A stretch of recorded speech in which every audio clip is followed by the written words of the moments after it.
খেলা খেলেছে বিনোদী খেলা খেলেছে বিনোদী খেলা খেলেছে বিনোদী খেলা খেলেছে সহচর বাবার সঙ্গে বিনোদী খেলা খেলেছে সহচর বাবার সঙ্গে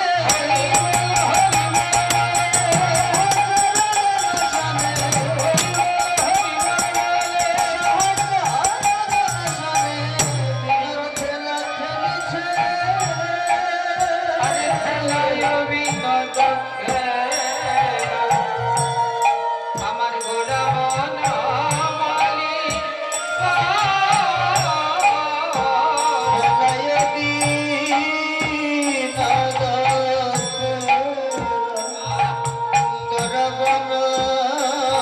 বনমালী এই দেখুন বলছি খেলায় বিনোদ খেলা বিনোদ খেলা মানে বিনোদ মানে আনন্দ আনন্দের খেলা তো আপনাদের প্রশ্ন জাগতে পারে খেলা বলতেই তো আনন্দ সব খেলাতেই আনন্দ বলবো না সব খেলাতে আনন্দ হয় আমাদের এই জড়জগতে যতগুলো খেলা আছে ক্রিকেট খেলা ব্যাডমিন্টন খেলা ফুটবল খেলা যতগুলো খেলা আছে এই খেলাতে আনন্দ আছে দুঃখও আছে আছে কি না যখন টুর্নামেন্ট হয় অনেক দলের টুর্নামেন্ট হয় এক দল জিতে তাই না সব দল হারে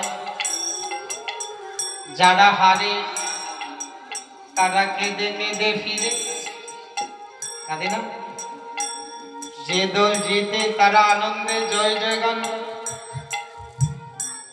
মায়েরা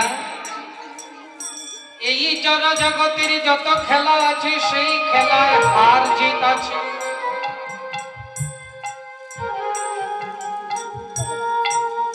আমার গৌর হরি এমন খেলা নিয়ে এসেছে সেই খেলা কোনো হার জিত নেই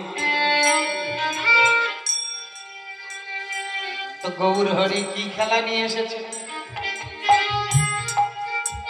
কি খেলা নিয়ে এসেছে হরি নামের খেলা এনেছে হরি নামের খেলা এনেছে হরি নামের খেলা এনেছে হরি নামের খেলা এনেছে সচিনন্দন গৌর হরি হরি নামের খেলা এনেছে সচিনন্দন গৌর হরি নামের খেলা এনেছে কলির জীবীকে খেলাবে বলে হরি নামের খেলা খেলিছে কলির জীবকে খেলাবে বলে নামের খেলা এনেছে আর এনে নামের খেলা নিয়ে এনে আমাদেরকে ডাকছে বলি আয় গো তোরা আয় গো তোরা হরি নামের খেলা খেলবে যদি আয় গো তোরা নামের খেলা খেলবে যদি আয় গো তোরা এই নামের খেলা যদি খেলবি এই জড় জগতের খেলাতে একদল হারে একদল জিতে আর যদি তোমরা একবার হরি নামের খেলা খেলো এই নামের খেলা যদি একবার খেলো নামের খেলা খেললে এই জগতে কেউ হারে না এই নামের খেলা যদি কেউ খেলে বলি যেই খেলে সেই জিতে যেই খেলে সেই জিতে বলি যেই খেলে সেই জিতে যেই খেলে সেই জিতে আমার গৌর হরির নামের খেলা যেই খেলে সেই জিতে আমার গৌর হরি নামের খেলা জগতে কেউ হারে না হরি নামের খেলা জগতে কেউ হারে না আমার গৌর হরি নামের খেলা জগতে কেউ হারে না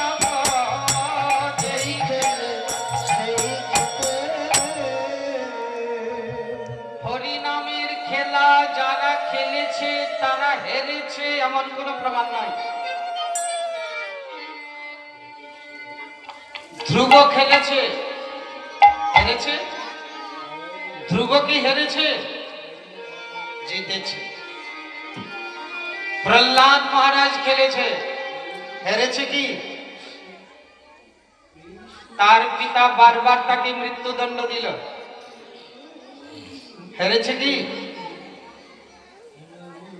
এই কলিযুগে হরিদাস ঠাকুর খেলেছে, কাজী সাহেব তাকে বাইল বাজারে বেত্রাঘাত দিল, হেরেছে কি? গৌর হরি আমাদেরকে বলছি, ওগো মায়াবদ্ধ কলি হতজি, তোমরা জন্ম জন্ম ধরে কত মায়ার খেলা খেলিতেছ। এই মায়ার খেলা তো কেবলমাত্র দুঃখ দুঃখ দুঃখ দুর্দশা। এখনো সময় আছে, মায়ার খেলা ছেড়ে দিয়ে তোমরা খেলো হরি নামের খেলা। তোমরা খেলো হরি নামের খেলা।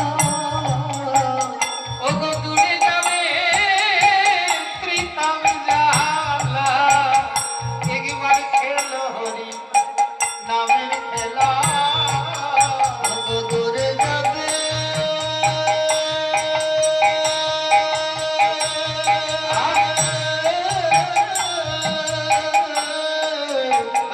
বিকল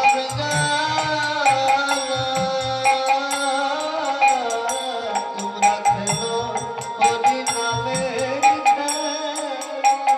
ওগো দূরে যাবে ত্রিতাম জ্বালা, আর অন্তে পাবে নন্দলালা।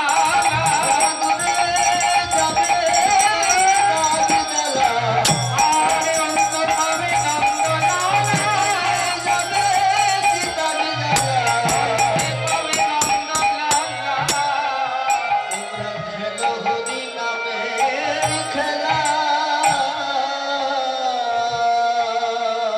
সারা জীবন কত কঠিন কঠিন পরিশ্রম করেছি,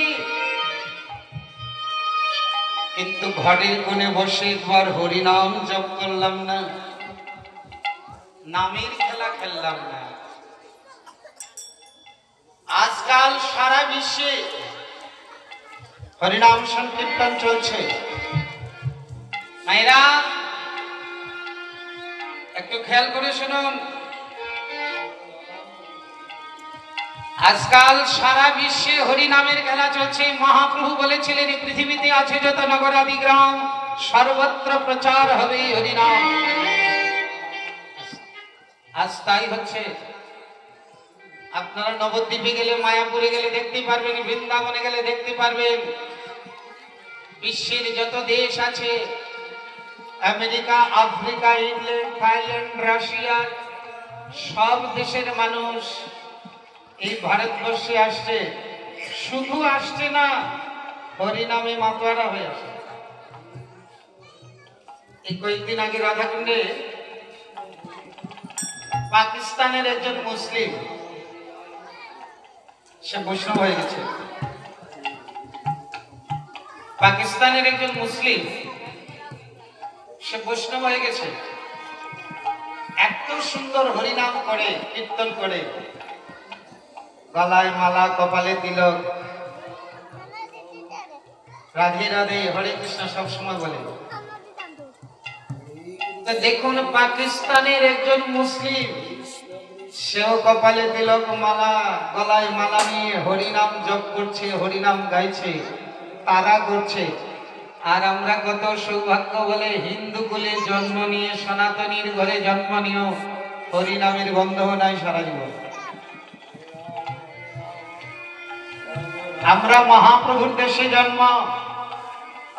কি বাবা, এটা তো অবিভক্ত দেশের শ্রীহট্ট। দেশ যখন অবিভক্ত ছিল, এটা তো তথাকালীন শ্রীহট্ট। তো মহাপ্রভুর পিত্রালয় তো শ্রীহট্টে। মহাপ্রভু তো এই বাঙালি জাতিতে জন্ম নিয়েছে, কিন্তু আমাদের মহাপ্রভুর আদর্শ সারা বিশ্বে গ্রহণ করছে। আমরা বাঙালিরা সব থেকে বেশি দূরে। বা এই শ্রীহট্টবাসী মহাপ্রভুর আদর্শ কতটুকু গ্রহণ করেছে?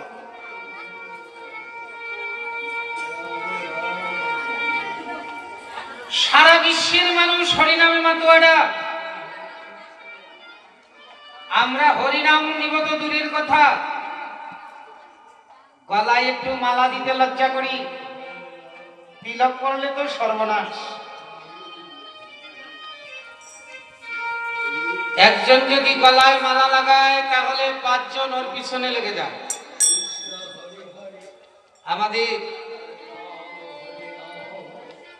আমাদের সমাজের কি পরিস্থিতি এই দেখুন, যদি কেউ নেশা করে তার পিছনে লাগে না। কি বাবা, যদি কেউ নেশা করে তার পিছনে লাগবে না। আপনি হরিনাম করুন, গলায় মালা দিন, আপনার পিছনে লাগবে না। কি সমাজ আমাদের, কি শিক্ষিত সমাজ, বলি হারিয়ে যায়। মালা গলায় দিলে 5 জনে আর ওই আর কি ঠাট্টা করবে, মালা গলায় দিয়েছে, সাধু হয়ে গেছে।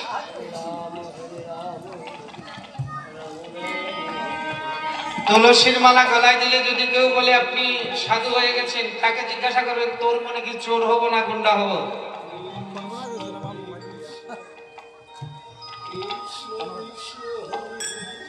শাস্ত্রে বারবার আমাদেরকে নিষেধ করছে, হিন্দু ধর্ম মানেই তুলসীর মালা গলায় দিতে হবে। প্রত্যেকটি হিন্দুর চেনা পরিচয় প্রথমে তার গলায় তুলসীর মালা। অনেক পুরাণে সিদ্ধান্ত আছে। আস্তে আস্তে কীর্তনে আসছো, ঠিক মতো কীর্তন শুনবে, না হলে কিন্তু উল্টা পাল্টা বলবো।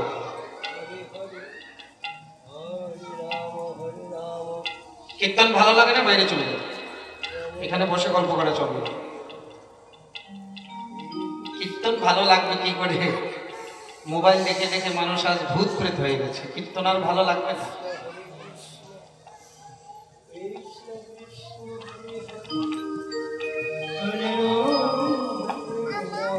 প্রত্যেকটি হিন্দু মানুষের গলায় তুলসী মালা দেওয়ার শাস্ত্র নির্দেশ। শাস্ত্র বলছে তুলসীর মালা গলায় না থাকলে তার হাতের জল মূত্র সমান, তার হাতের অন্ন বিষ্ঠার সমান।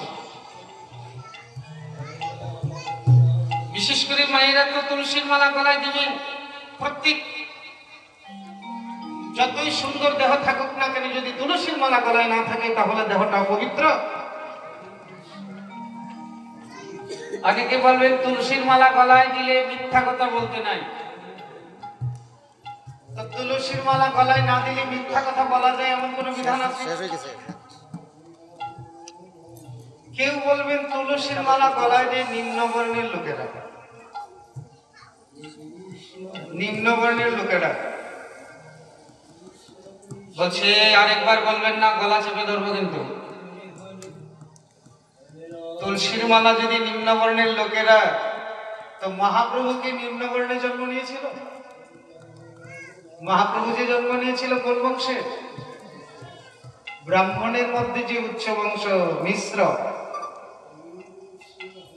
তুলসীর মালা যদি নিম্নবর্ণের লোকেরা গলা দেয়, মহাপ্রভু কি নিম্নবর্ণে জন্ম নিয়েছিল? এই মালা তিলকের কত মহিমা শাস্ত্রে। যদি মালা তিলকের মহিমা বলি তাহলে আর ওই লীলা কীর্তন আর হবে না, শুধু এতেই চলে যাবে, 3 ঘন্টা শেষ।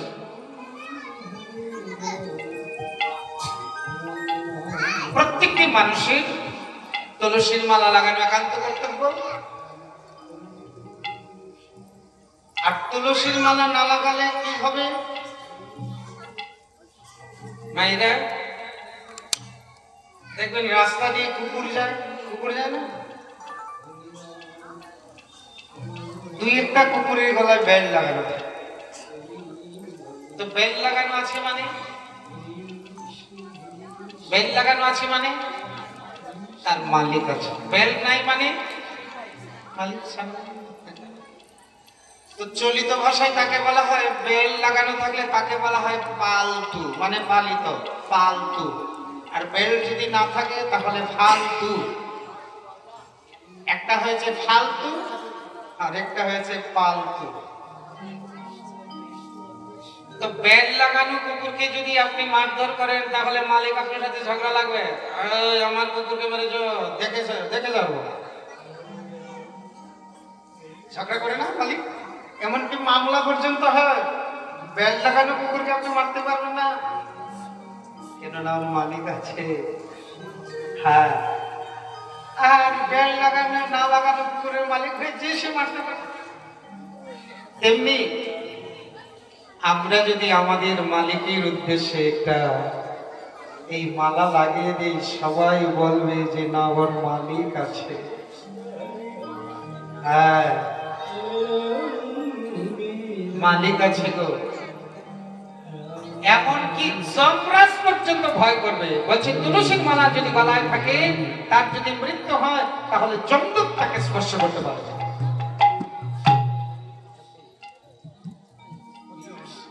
মহাপ্রভুর আদর্শ আমরা কোথায় পালন করছি?